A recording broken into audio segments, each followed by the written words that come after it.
लिया जा रहा है, उनको लाठी डंडे से मारकर भगा दिया जा रहा है। वीडियो वायरल हुआ था मझवा में, लोगों को गली गली में हम लोग देखे भी थे, और आप लोग भी जानते हैं, आप लोग पत्रकार हैं, देखे भी होंगे। लोगों को रोका गया, वोट देने से वर्जित किया गया। इसलिए जो है ये तो चुनाव गुंडई के बल पर सरकार ने इसको जीता है और प्रशासन के बल पर जीता है। ईमानदारी से अगर चुनाव करा दिया गए होते तो 9 कन्नौजी समाजवादी पार्टी जीतती, उसमें कोई दो राय नहीं, काफ़ी वोटों से जीती। नमस्कार, आप देख रहे हैं काशी उजाला न्यूज। आज हमारी मुलाकात समाजवादी पार्टी के प्रदेश सचिव मोदी यादव जी से बातचीत करेंगे और इनके ऊपर भी बहुत सारे कार्यभार हैं और कार्यभार के क्या कहें, गांव के प्रधान भी हैं और समाजवादी पार्टी के एक जिम्मेदारी प्रदेश सचिव की है। तो बहुत बहुत स्वागत है सर आप। हमारा ग्राम सभा कोईराजपुर है। मैं मोदी यादव, समाजवादी पार्टी के प्रदेश सचिव और परम आदरणीय परम श्रद्धेय राष्ट्रीय अध्यक्ष आदरणीय अखिलेश यादव के हम लोग सिपाही हैं और यही हमारा परिचय है जी। अगर देखा जाए तो संभल में जो घटना घटी है जामा मस्जिद को लेकर के, वहाँ पे कुछ मुस्लिम भी वहाँ पे हत्या हो गई है, उसी को लेकर के हम बातचीत करेंगे आपसे। तो क्या चाहते हैं कि वहाँ पे जिस तरह से अखिलेश यादव अपनी टीम भेज रहे हैं, क्या कहना चाहेंगे? हम कहना ये चाहेंगे कि जो घटना हुआ बहुत ही निंदनीय घटना हुआ, ऐसा होना नहीं चाहिए, क्योंकि सरकार के इशारे पर हुआ। जिम्मेदार तो सरकार है, तो प्रशासन ने जो गोली चलाया, जो 4-5 लोग मरे, उसकी कौन जिम्मेदार है? उसकी जिम्मेदार तो सरकार ही है ना। सरकार को शांतिपूर्वक उसकी जांच कराना चाहिए, कोर्ट के आदेश का उनको पालन करना चाहिए। कोर्ट के आदेश के पालन नहीं करते हुए लोग अपनी बात को अगर रखे तो बात रखने में उसी में से लोग बवाल किए। बवाल करने के बाद लोगों के साथ गोली चलाई गई, और इसलिए चलाई गई कि वहाँ मतलब मामला दूसरा था। मामला इसलिए दूसरा था कि वहाँ मुसलमानों का और हिंदुओं की बात लोग किए, तो हिंदू मुसलमान की जो बात जहाँ आ जाती है तो वहाँ समझौता से काम करना चाहिए। सरकार को धीरज से काम लेना चाहिए, इसलिए कि देश में सबको रहने का और सबको अपनी बात करने का अधिकार है, चाहे हिंदू हो चाहे मुसलमान हो। हम लोग न हिंदू की बात कर रहे हैं न मुसलमान की बात कर रहे हैं, लेकिन सबको सद्भावना से, सरकार की एक नीतियाँ, सरकार ने इस बात को कहा कि सबका साथ और सबका विकास।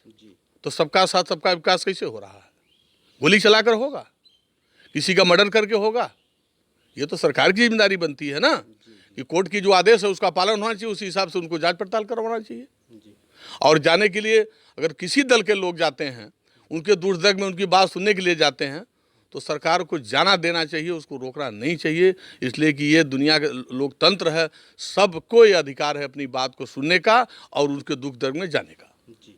और अगर देखा जाए तो जिन परिवार के लोगों की हत्या हुई है, उनको मुआवजा के तौर से अगर देखा जाए तो 5-5 लाख रुपए का जो देने की बात हुई है, अखिलेश यादव जी भी बोले हैं, तो क्या उनको 5 लाख रुपए से ही संतुष्ट मिल पाएगी?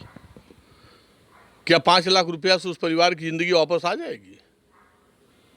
5 लाख रुपया से उस परिवार की ज़िंदगी वापस तो आएगी नहीं, और न 5 लाख रुपया से उस परिवार का पालन पोषण हो जाएगा।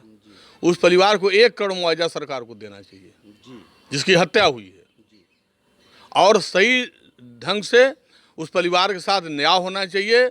जितने भी दल पार्टी के जो भी नेता जा रहे हैं उनको जाना देना चाहिए, उनकी बात को सुनना चाहिए, उनके दर्द दुख में शामिल होना चाहिए। आखिर क्यों रोकते हैं?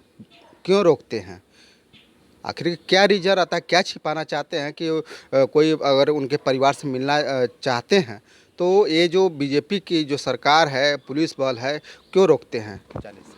रोकने का कारण उनका यही है कि उनके दिमाग में डर है।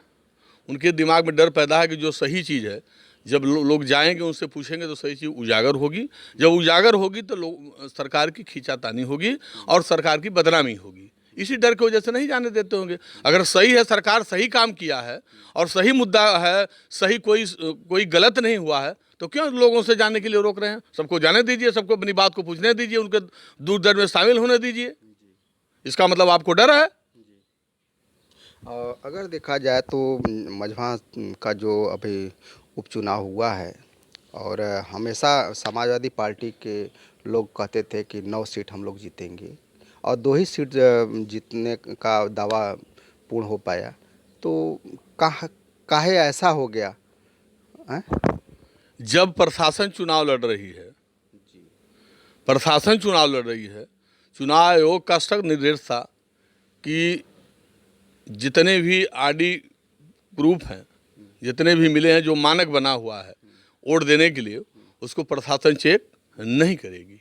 ठीक है, जिसमें 9 कॉलम या 14 कॉलम जो था।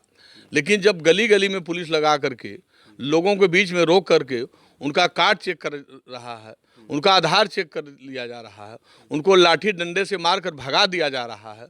वीडियो वायरल हुआ था मझवा में, लोगों को गली गली में हम लोग देखे भी थे और आप लोग भी जानते हैं, आप लोग पत्रकार हैं, देखे भी होंगे। लोगों को रोका गया, वोट देने से वर्जित किया गया।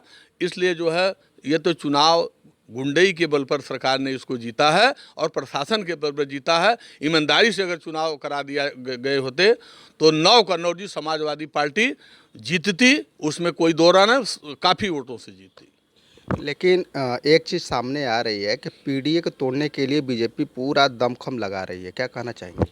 पीडीओ पहले भी मजबूती से, आप देखे होंगे 2024 में अपनी ताकत पीडीओ ने दिखाया और 2027 में उत्तर प्रदेश में समाजवादी पार्टी की सरकार बनेगी।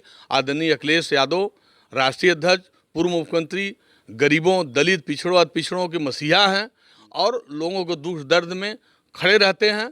और पिछले सरकार में भी देखे होंगे जितनी भी काम हुआ है माननीय अखिलेश यादव जी ने किए हैं, उस पर ये लोग अपना पत्थर लगा करके सिर्फ मतलब अपना नाम डाल रहे हैं, बकिया इस लोग कोई काम नहीं करते हैं। अगर देखा जाए तो अभी आप प्रधान भी हैं और आपके ज़िले में सांसद खेल प्रतियोगिता शुरू होने जा रहा है और प्रधान संघ के अध्यक्ष भी इसमें शामिल हैं और इस मुहिम को बहुत तेज़ी से प्रचार प्रसार करके इसकी बैठक की जा रही है। क्या कहना चाहेंगे? नहीं, ये जो अगर करा रहे हैं तो उसके लिए कोई बात नहीं, खेल कूद में रुचि होना चाहिए, खेत कूद में आगे निकलना चाहिए। हमारा बच्चा हो, आपका बच्चा हो, घर घर इस बात को होना चाहिए। कोई चाहे वो वॉलीबॉल हो, फुटबॉल हो, हॉकी हो, कुश्ती हो, जो भी खेल हो, इसको आगे दिशा देना चाहिए, उसमें सारे लोगों को सहयोग करना चाहिए।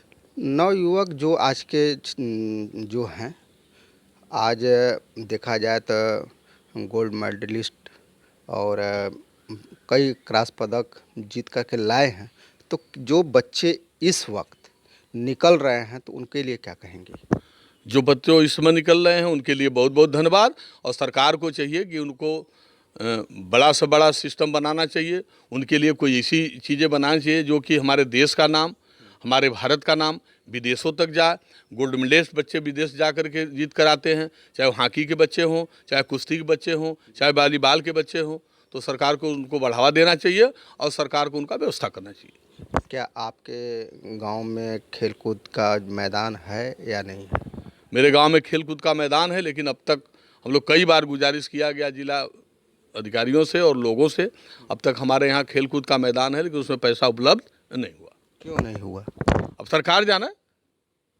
उस पैरवी में कमी रही होगी या तो फिर सरकार या आपके समाजवादी पार्टी के प्रधान होने के वजह से न दे रही हो। भाई हम लोग तो कई बार गुजारिश भी किए, हमारे यहाँ जूनियर हाई स्कूल नहीं है, हमारे यहाँ जो है आंगनबाड़ी की स्कूल नहीं है। हम लोग इसी स्तर पर कई बार लेखपाल कानूनगो से भी कहा गया कि आप लोग कम से कम नाप करके ज़मीन खाली है दे देंगे तो कम से कम भाई जूनियर हाई स्कूल बन जाएगी। प्राइमरी स्कूल जो है अगर हमारे गांव में है तो उसके बगल में जूनियर हाई स्कूल के बगल में भी ज़मीन खाली है, लेकिन इन लोग को नहीं सुने। और हम लोग निश्चित रूप से खेल कूद का मैदान खाली भी है, उसमें लेखपाल कानूनगो चकबंदी ख़त्म हो गया, 14 साल 15 साल चकबंदी ख़त्म हुआ, अब तक उसमें रास्ता बनाने का काम नहीं हुआ और न तो कागज़ में उसमें नस्का में रास्ता बनाया गया है। लेकिन खेल कूद का मैदान भी खाली है, जगह जगह उसको कब्जा कर रहे हैं। तो प्रधान है, उसको खाली कराने के लिए क्या किए? प्रधान अपनी गुजारिश कर सकता है ना, प्रधान एसडीएम से कर सकता है, तहसीलदार से कर सकता है, प्रधान लेखपाल कानूनगो हो सकता है, तो मार नहीं कर सकता है। प्रधान निवेदन नहीं कर सकता है, निवेदन करते रहते हैं लोग, नहीं सुनते रहते हैं। तो इस वक्त तो यही चल रहा है कि भाई प्रधानों की नहीं सुनी जा रही है, लेकिन प्रधान कर्मठ होते हैं, विश्वसनीय अपने लोगों के साथ। ऐसा क्या हो रह गया कि क्या माने कमियां रह गई कि जो कि अधिकारी भी नहीं सुन रहे हैं और लेखपाल भी नहीं सुन रहे हैं, तो इसमें क्या कमी थी? देखिए, अब इस बात को अगर आप कहेंगे तो आप भी जानते हैं, सब लोग भी जानते हैं कैसे अधिकारी सुनते हैं और कैसे नहीं सुनते हैं, ये भी आप जानते होंगे। अधिकारी कैसे सुनते हैं अब वो अधिकारियाँ जानते होंगे, उस बात को हम नहीं कह सकते हैं। खोलिए। अधिकारी इसलिए नहीं सुनते हैं कि उनको बैकडोर से व्यवस्था चाहिए। ठीक है, उनका सिस्टम बनाइए, जब सिस्टम बनाएंगे तो वो आएंगे, नहीं सिस्टम बनाएंगे तो नहीं आएंगे। उनकी एक स्थिति है, थाना देख लीजिए, चौकी देख लीजिए, आप तहसील देख लीजिए, आप कोर्ट कचहरी देख लीजिए, आप चकबंदी में जितने भी लोगों हैं उनको देख लीजिए। स्थिति है लोगों की, हम लोग क्या बताएं। हमारे गांव में मतलब जान लीजिए कि रास्ता पैड़ा अब तक नहीं नपा, और हम लोग कहते रह गए। आंगनबाड़ी की स्कूल के लिए सीडीओ साहब ने और जो है सीडीपीओ ने हम लोगों से कहा कि प्रधान जी नपवा कर हमको ज़मीन दे दीजिए, उसका एक इंखाब बना करके। हम लोग नेपाल कानूनगो से कहते रह गए, लेकिन अब तक वो लोग सुनने के लिए तैयार नहीं। बहुत अच्छा लगा सर आपसे बात करके। अभी बातचीत हो रही थी, ग्राम प्रधान मोदी जी यादव हैं और यादव समाज से आते हैं और हमेशा अपने पार्टी के लिए, अपने गांव के लिए हमेशा तैयार रहते हैं। तो फिर मिलेंगे नए वीडियो के साथ, तब तक के लिए नमस्कार।